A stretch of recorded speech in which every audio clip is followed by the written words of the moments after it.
And welcome to the Writers' Corner live show. Here on the Writers' Corner live show, we connect authors from around the world to each other and to their readers.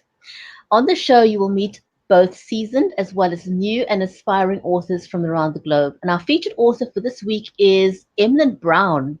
His book is entitled The Mystery Runs Deep and was a quest to uncover one of the greatest naval mysteries involving the Waratah. So don't go away. We will be right back.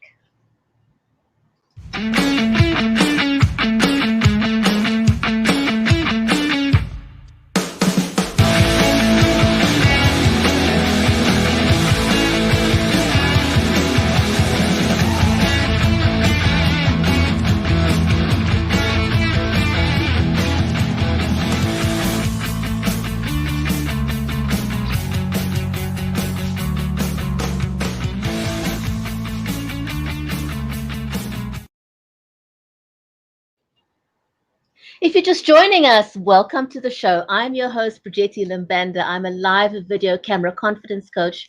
I host and produce live video shows that helps brands, entrepreneurs, thought leaders, and of course, authors share their stories. I'm also a responsible social media advocate, and on this show, we bring you the backstories of authors and inspiring authors. And my co-host is none other than the amazing Mary Elizabeth Jackson. She's the award-winning author of the children's Poolicious book series. She's working on another book, which you see behind her. It's about to be released soon. I'm so excited. I'm so excited. I know the camera is like backwards, like your reflection. So you're like, you think you're going to the right side or the left side, but you're really, it's really funny. So anyways, but yes, I just picked it up this morning. It's the cover of the new book, and it's called Poolicious, Oh, the Wonder of Me. And I'm so excited. January 28th, we're going to do our launch on Facebook. So, I'll be giving more details as we come closer. And I'm so excited. And it's like ages 4 to 7. And it's, it's all about the silliness and quirkiness of kids and helping them to know that they're okay, that's okay, that, I have one ear bigger than the other, and maybe my teeth don't line up, and my eyebrows are crazy, my hair doesn't do what I want it to, and it's all okay. That's all okay. Yeah, any shape, form that a child is in is okay, and they really do have to start young, learning to be okay with who they are and where they are, whether they have abilities, disabilities. It doesn't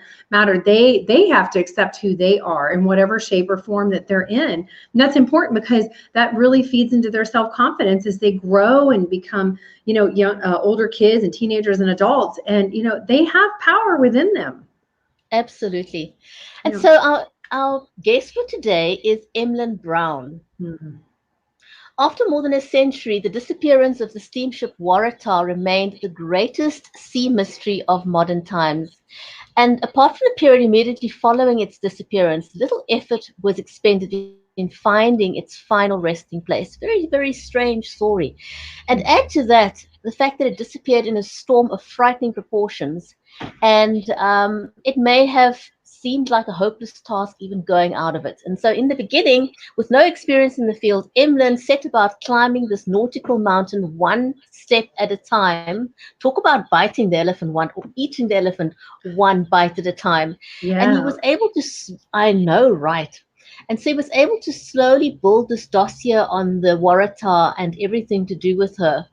And his unrelenting course attracted the attention of both famous authors, general sponsors, and even, he says, the odd self-seeking imposter. Wow. And so the book takes you through each of the expeditions mounted to find the Waratah. And initially it was a low-tech attempt with what they had at hand, and eventually they were able to employ the best technology they had to offer in trying to uncover this mystery. His brother Kendal, who also a writer and video producer, joined him on a number of these expeditions to chronicle events as they unfolded.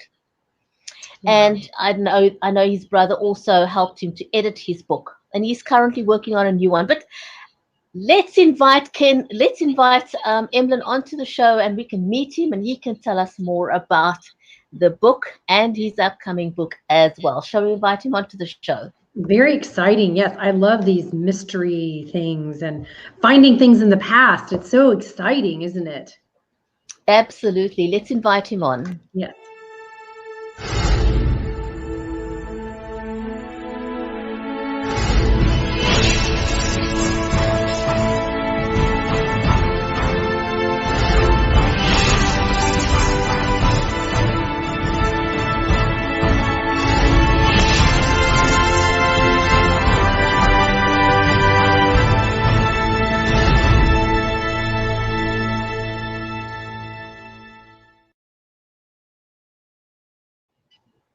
Emlyn, welcome to the show. Great to have you here.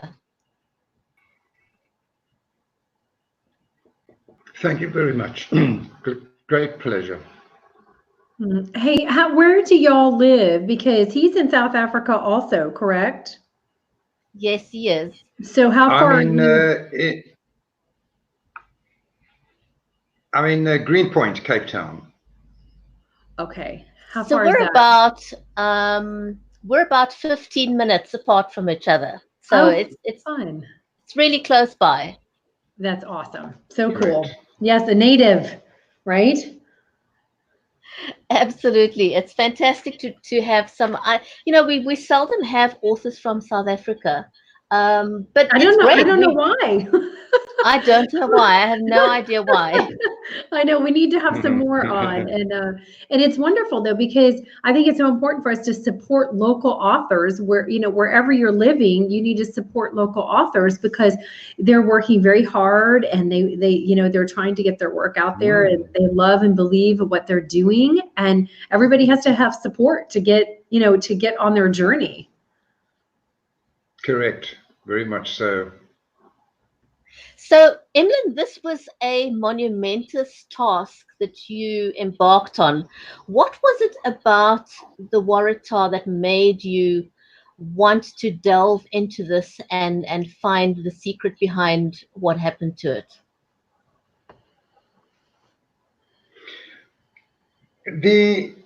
I had read a book by Geoffrey Jenkins, a South African author, called Send of the Sea. And I read that book when I was in the South African Navy, and I was deeply inspired, and I thought it would make a great film. But I knew very little about the technical nature of searching for shipwrecks, although I became a diver later on in years. But it was really the discovery of the Titanic and the technicalities that went back in 1982, I think it was, when Bob Ballard discovered the Titanic, the robot cameras. And also prior to that, the salvage of the HMS Edinburgh, when they got the gold off the ship from of the HMS Edinburgh in the Barents Sea. So that was all very technical. So it was really a combination of this mystery ship that disappeared after leaving Durban with 211 that inspired me to go and search for the ship. I still didn't know how I was going to do it. I just had to learn. I bought books and I went to the library. I used to go to Rondebosch Library and look out. And the only books that were available were from the United States, Pieces of Eight, all those wonderful Mel Fisher, with all the shipwrecks of Florida. Yeah, my mom. They were great inspirations. My mom knows him, so she was going to. Mel. Yeah, she was going to work for him for a while when I was a kid. We were going to go live on the ship. Okay. Yeah. Oh, there we go. Yeah. I think this is so totally inspirational because, sometimes we look at a task and we think, this is too monumentous. No one else has done it. And, it's too much for me. But you didn't let that hold you back. You'd never done something like this before, but you had this will or yearning to want to do something different.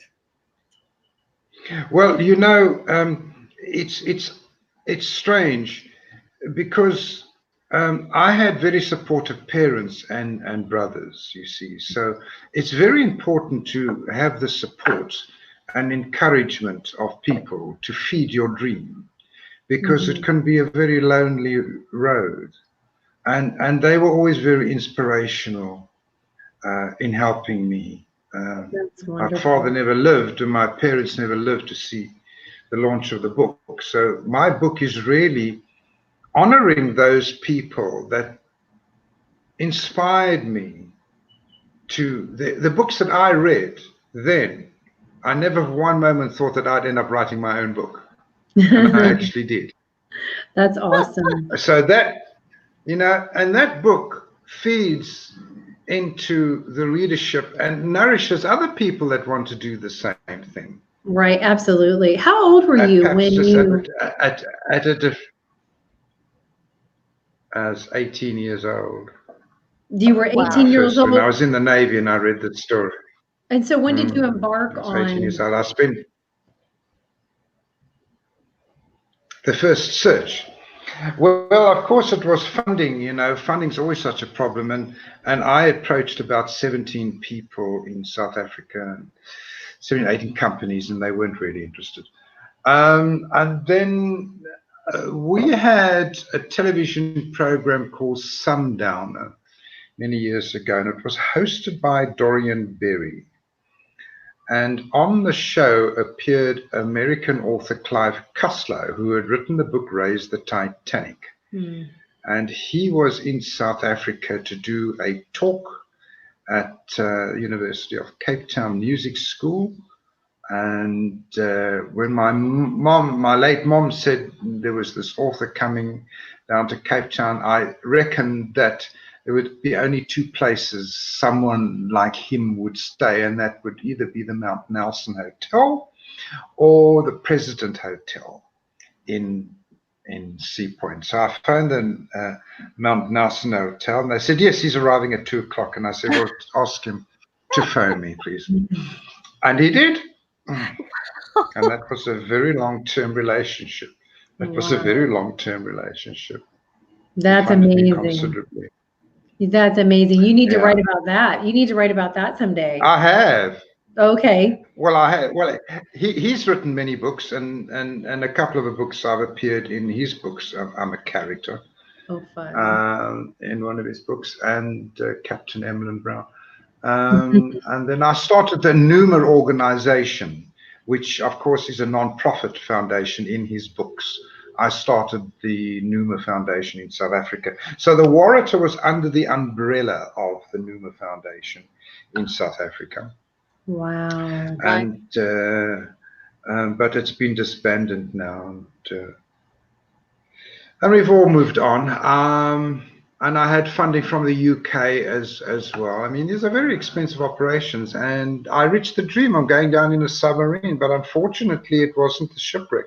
We don't know where she is. She's disappeared for good. And nobody knows where she is. Wow. Amazing. So Emlyn, you gathered so much information over a period of how many years did it span, and how did you sift through all that bits of information to decide what had to go into the book and what to leave out? I mean, that must have been quite a task on its own. Well, it always is. I had to decide that the book would be 70% me and 30% Waratah, and that's the formula that I kept to. Because you could get very weighed down in historical detail, which doesn't really take you anywhere. You know, it's all 1909 this and 1909 that, and Mrs. Watsam said this, Mrs. Watsam. But the story is really about me, my search. How did you do this? What happened on that expedition? And I think that draws you right into the book. So I think there was a great balance between the 30-70 mix. You can't tell the story. I mean, you can't tell the story of the Titanic without knowing what happened. Right. Or about its history. You can't. And I thought that also expeditions down to shipwrecks are very exciting. They're very colorful. There's divers, there's underwater, there's submarines. So, I mean, from a picture point of view, you know, I've been shooting film That's when we started with film, and then we ended up with little sticks in different formats. I've been through them all, and so I had to. I mean, I've been shooting since 1982. You see, so I had to put all in my library of film, and I had to say, fine, you are allocating X amount of pictures per expedition. And that's what I did. I scanned the best that I had, and I was pretty ruthless in what I wanted to do. And whatever pictures I chose had to balance the story and had to help carry the story, because pictures do say 1,000 words as well. And I think I got the mix right. That's awesome. Everybody has, said it. And I oversaw the production of the book as well, because I'm technically minded that way. And I'm very happy with the way things have come out. I wish I had a lot more sales, but I think, one of the banes of self-publishing, because I had 3 publishers turned it down, and I wasn't prepared to let a publisher tell me my story wasn't any good. How many publishers haven't been wrong with stories before? I wasn't.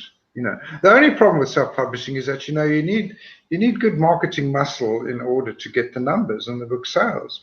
Right. But I've just decided I have a lifetime in which to do it, so I'm happy with what I've done. That's wonderful. Has there been a documentary done on the whole, your whole journey? Yes. Okay. A series of documentaries. In fact, there is a rescreening of a documentary. I think it comes this week on SABC 3. There is a rescreening. Oh yes, no, there have been lots. I mean, I've got my own on YouTube as well. Oh, wonderful! Which takes you through the whole lot. Well, we want to let people know about that. We want to let people know about that. You can see all of them. You can see all of them. Yeah. Oh, how exciting! It is, but ships and the sea have always been part of my interests, and I tend to lean more towards that way. There is another subject that I'm toying with, that I may put pen to paper on. Okay, can you give us a little hint? Well, I'll tell you about my new book. My new book is called The Middle Watch. It is based on a great tragedy in the South African Navy, when there was a naval exercise off Cape Point, and due to an error that happened on in the operations room, the ship was turned the wrong way, and unfortunately the tanker that it was screening collided with the ship and sent it to the bottom within 45 minutes. Oh, my. It was a great tragedy in the South African Navy. It's a very sensitive story. Wow. Sorry? I said, wow. Did they get it was a tragedy, so did they get everybody off? No. Okay. No, there were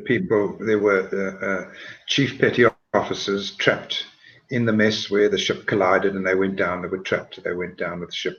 My story takes you into the horror inside the ship and tells you what went wrong, why it all fell to pieces between the principal warfare officer and the officer of the watch, 2 very important people on board a warship. And I was inspired to write this because not only was it a local story, and I had access to all the documents and the court cases which I researched at the University of Cape Town, which I'm still researching.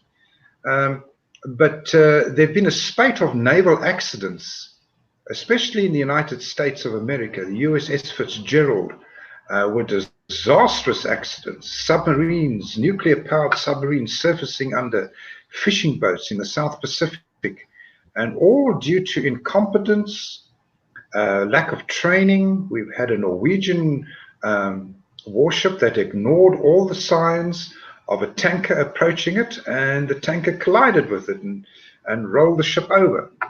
That's sinking of a warship out at sea. Wow, It's my introduction covers about 8 different naval accidents out at sea from 2017. They are terribly Oh my serious. Now, you goodness. wouldn't think. Wow. You Even wouldn't think today, Navy accidents. yeah, today you would think the Yes, very technology much is better. So this needs to go into film. This needs to be a movie. It should be. Yes, It should absolutely. be. Okay, It we're should starting a be. campaign. We're starting a campaign right now. Anybody out there who knows somebody Yeah. that knows somebody that would like to pick this project up, because this is very informative, Yeah. and people love true life stories. I mean, I think that draws people. They are. I mean, I know I love to see true life stories, so I know other people do. But I mean, we're Well, the talking about USS modern day stuff. This is not old stuff, this is from No, 2017. this is modern day stuff. Wow. That's That's crazy. right. That's right. But what my book does is, my incident happened 39 years before these incidences. And what my book demonstrates is the similarities of these accidents are still happening to this very day. Right. And that is lack of training, unqualified people behind a warship, behind the steering wheel, let's call it, of a warship in a busy shipping lane. Shouldn't happen while the commander is asleep in his cabin.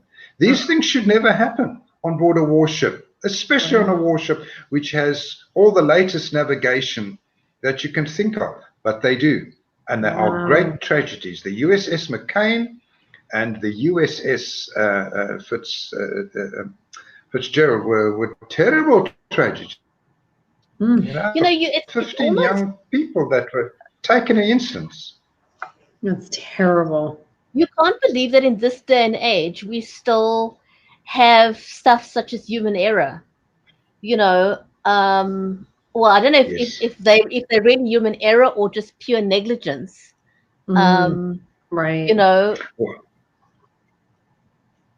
Well, it's sometimes a combination of both, but human error most certainly.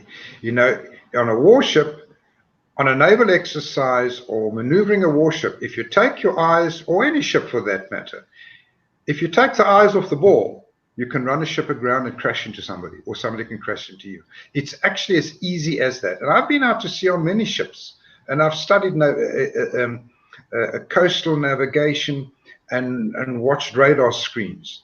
If you make a mistake, you're on the rocks. So navigation and having an officer of the watch that is qualified, to make orders and receive orders is more important than we actually give credit for. Oh, it's I mean, these are massive machinery. It's I mean, if you talk about a naval ship, you're talking about millions of dollars of equipment here. It's not something that you go and buy at the next door store. No. You're talking about big money here, and one would hope that when you put someone in charge of this level of equipment, that that there's some level of respect for it, and also the necessary qualification to take care of it and be responsible for people's lives. You can't take your eye off the ball. I mean, it's like flying a plane. Or driving. Absolutely, yeah. Even driving. I mean, I know we have a law here in the last year that has come about that, it's a hands-free law. If you're on your phone, $200, if you get caught. So, they're really trying to make those impressions to get off the phone, focus completely on what you're doing. And how many times do we all drive?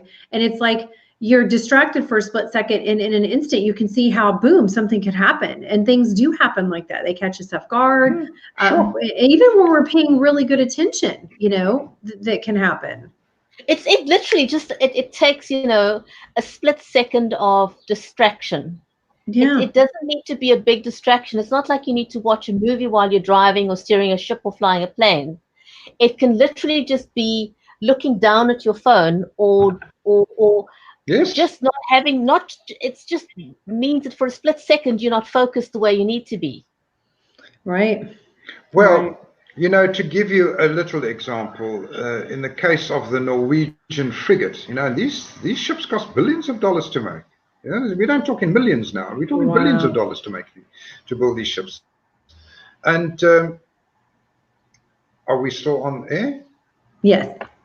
Yes. Okay. My things on my screen just well, I'll carry on. He thought he was looking. The officers on the ship's bridge believed that they were looking at the quayside all lit up. In fact, what they were looking at was a tanker with all the lights on the front deck coming towards them. Oh my gosh! Ouch! Holy That is scary. That's the error you can make. Wow. That's it. And he was warned repeatedly.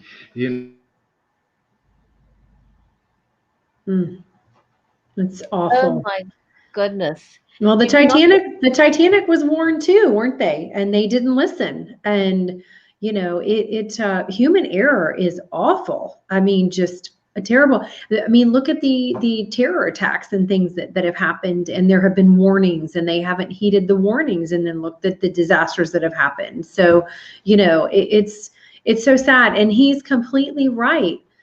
There needs to be better training, and not just there, but in so many different avenues, so many different businesses and professions in the world. There needs to be better training. Oh, absolutely, absolutely. I think Emlyn's lost the signal. Yes. But so you can find Emlyn's book on the website. His website is called The Mystery Runs Deep.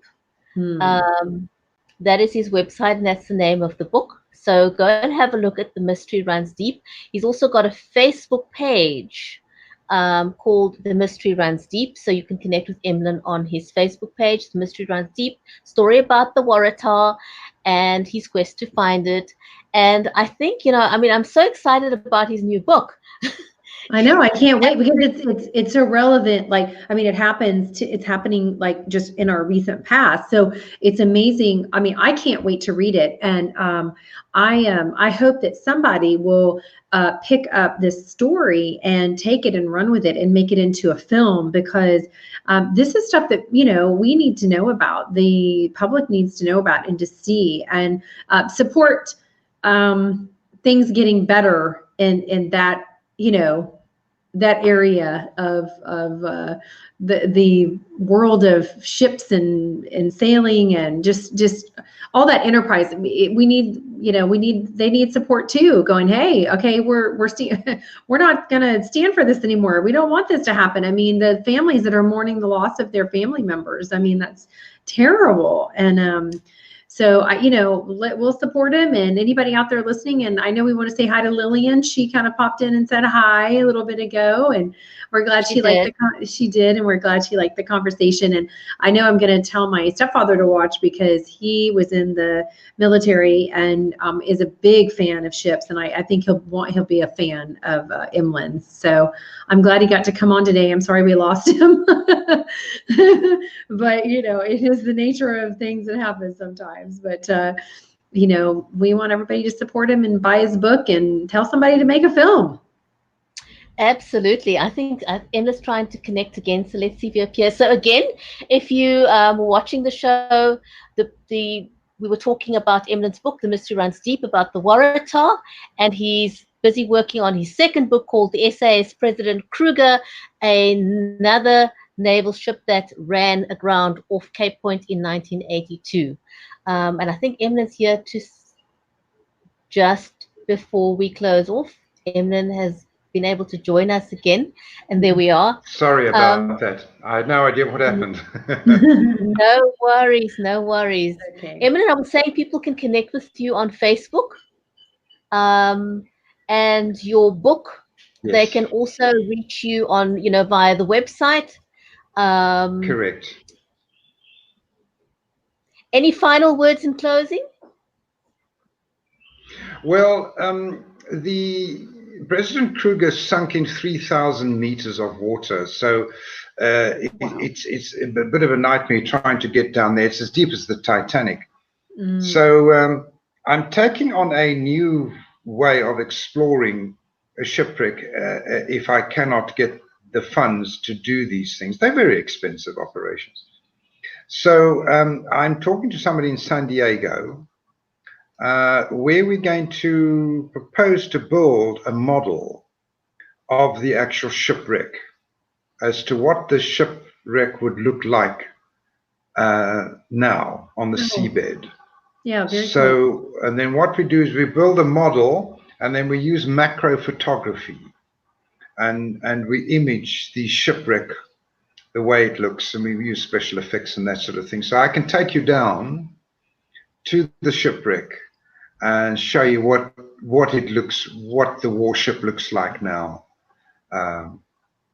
You know, instead of raising all millions of South African rands to go down to the ship in real life. So it's another way of compensating, but making it as realistic as possible, because these images help to move your book and the narrative along. Right. And when you get it done, you need to let us know so we can put it on the show. We can air it. Because I'd love to see it. I'm sure Brigetti would too. Sounds very exciting. Very interesting. Yes. I think these type of subjects normally are. I find very few people find no interest in this sort of thing. So I try to make my book as colorful, as interesting as possible, even in terms of the Waratah.